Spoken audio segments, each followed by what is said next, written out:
এই গরমে পেঁয়াজ রসুন ছাড়া যদি কোনো মাছ বানাতে চান তাহলে এই মাছের রেসিপিটা অবশ্যই একবার ট্রাই করে দেখতে পারেন।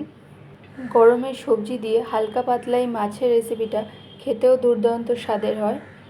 আমি এখানে রুই মাছ নিয়ে নিয়েছি। রুই মাছটাকে নুন হলুদ মাখিয়ে 10 মিনিটের জন্য আমি ঢাকা দিয়ে রেখে দেবো।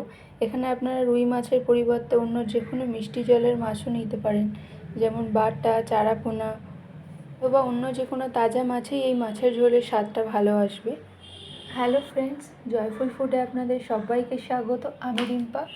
তো মাছটাকে তো আমি নুন হলুদ মাখিয়ে রেখে দিয়েছি। ততক্ষণে এই 10 মিনিটে আমি সবজিগুলোকে একটু কাট করে নিই। এখানে আমি ঢ্যাঁড়স নিয়েছি 4টে। ঢ্যাঁড়সটাকে মধ্যিখান থেকে দুভাগ অর্ধেক করে কেটে নিয়েছি। আর দুখানা পটল আমি একটু মধ্যিখানে খোসা রেখেই ছাড়াচ্ছি। পটলের খোসাটা থাকলে কী হয়, পটলটা একদম নরম হয়ে যায় না, আর ভাজার সময় অনেকটা একটা সুন্দর গন্ধ আসে। সবজিগুলোকে মাছের পরিমাণ হিসাবেও বাড়িয়ে কমিয়ে নিতে পারেন। এখানে আমি একটা কাঁচকলা কেটে হলুদ দেওয়া জলের মধ্যে রেখে দেবো, আর একটা মিডিয়াম সাইজের আলুও কেটে নিয়েছি। ব্যাস এই 4 রকমের সবজি দিয়েই তৈরি করছি। আর একটা টমেটো আমি একটু ঘষে পেস্ট করে রাখছি। এখানে চাইলে আপনাদের পছন্দ মতো অন্য কোনো সবজিও অ্যাড করতে পারেন। এবার আমি গ্যাসের মধ্যে একটা কড়া বসিয়ে দিয়েছি। তাতে আমি 3 টেবিল চামচ পরিমাণে সর্ষের তেল দিয়ে দিয়েছি। তেলটা এবার গরম হয়ে গেছে। আমি মাছগুলোকে আগে ভেজে নেব।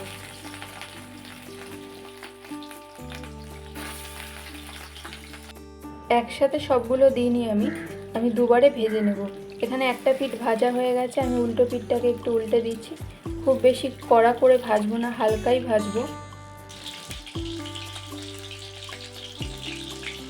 এখানে মাছটা ভাজা হয়ে গেছে, উঠিয়ে নেব। নিয়ে পরের দুটোকে আবার আমি দিয়ে দেব।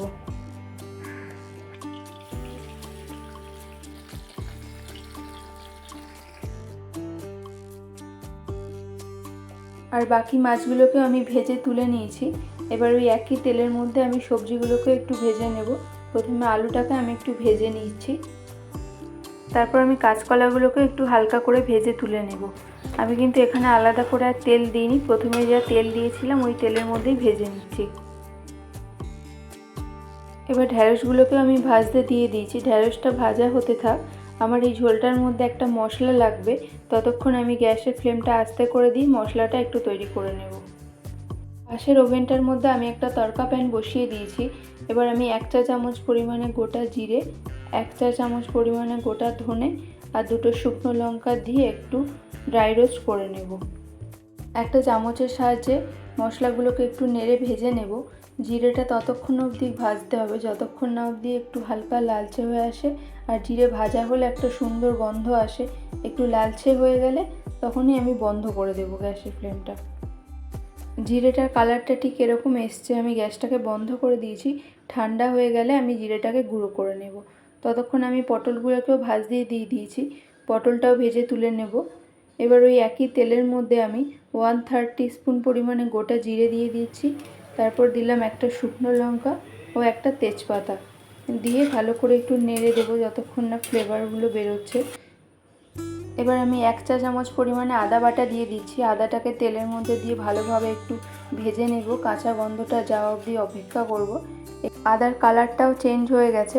এবার আমি ঘষে রাখা টমেটো পেস্টটাও দিয়ে দিচ্ছি এখানে। টমেটোটা দিয়েও একটু তেলের সাথে একটু কষে নিতে হবে যাতে কাঁচা গন্ধ না আসে। মশলাটা কষানো হয়ে গেছে।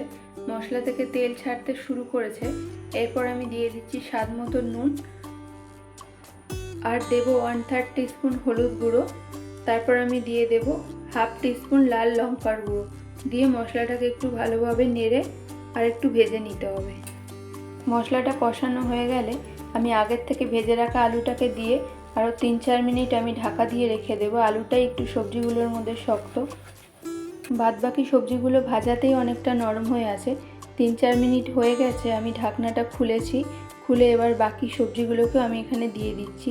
দিয়ে মশলার সাথে আরেকটু মিশিয়ে ভালো করে আরও 2 মিনিটের জন্য আমি মিশিয়ে নিয়ে ঢাকা দিয়ে রেখে দেব। সবজিগুলো মশলার সাথে ভালোভাবে কষানো হয়ে গেছে। এবার আমি এখানে 1 গ্লাস পরিমাণে জল দিয়ে দিচ্ছি। জলটা অবশ্যই নিজেদের প্রয়োজন অনুযায়ী একটু বাড়িয়েও দিতে পারেন।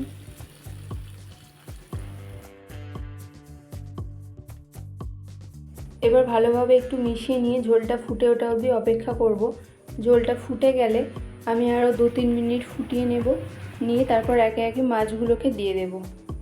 আর আমার সব নতুন বন্ধুদের কাছে অনুরোধ রইল, চ্যানেলটিকে প্লিজ সাবস্ক্রাইব করে পাশে থাকবেন, যাতে আমি আরও নতুন নতুন ভিডিও তৈরি করতে পারি। এবার সব মাছগুলোকেই আমি একে একে দিয়ে দিয়েছি।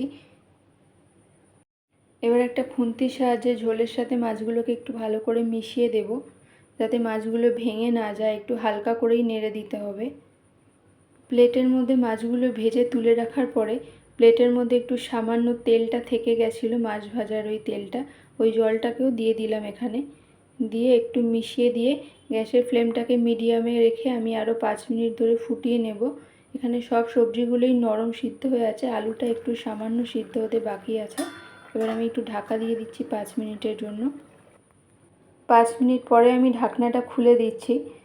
এবার আলুগুলোকেও দেখে নিয়েছি ভালোভাবে সিদ্ধ হয়ে গেছে। এরপরে আমি গোটা জিরে, ধনে আর শুকনো লঙ্কা দিয়ে যে মশলাটা তৈরি করে রেখেছিলাম, সেই মশলাটা আমি 1 চা চামচ পরিমাণে দিয়ে দিচ্ছি। দিয়ে আমি 1 মিনিটের জন্য ফুটিয়ে নিয়ে আমি গ্যাসটাকে বন্ধ করে দেব। তাহলেই তৈরি হয়ে যাবে গরমের সবজি দিয়ে রুই মাছের হালকা পাতলা মাছের ঝোল। এটা অবশ্যই গরম ভাতের সাথে লেবু দিয়ে সার্ভ করবেন, তাহলে বেশি ভালো লাগবে। আপনাদের যদি পুরো ভিডিওটি ভালো লাগে তাহলে একটা লাইক করে দেবেন আর কমেন্ট করে জানাবেন কেমন লাগলো। আপনারা সবাই ভালো থাকবেন, সুস্থ থাকবেন। আমি আবারও চলে আসবো নতুন কোনো একটা রেসিপি নিয়ে। সম্পূর্ণ ভিডিওটি শেষ অবধি দেখার জন্য ধন্যবাদ।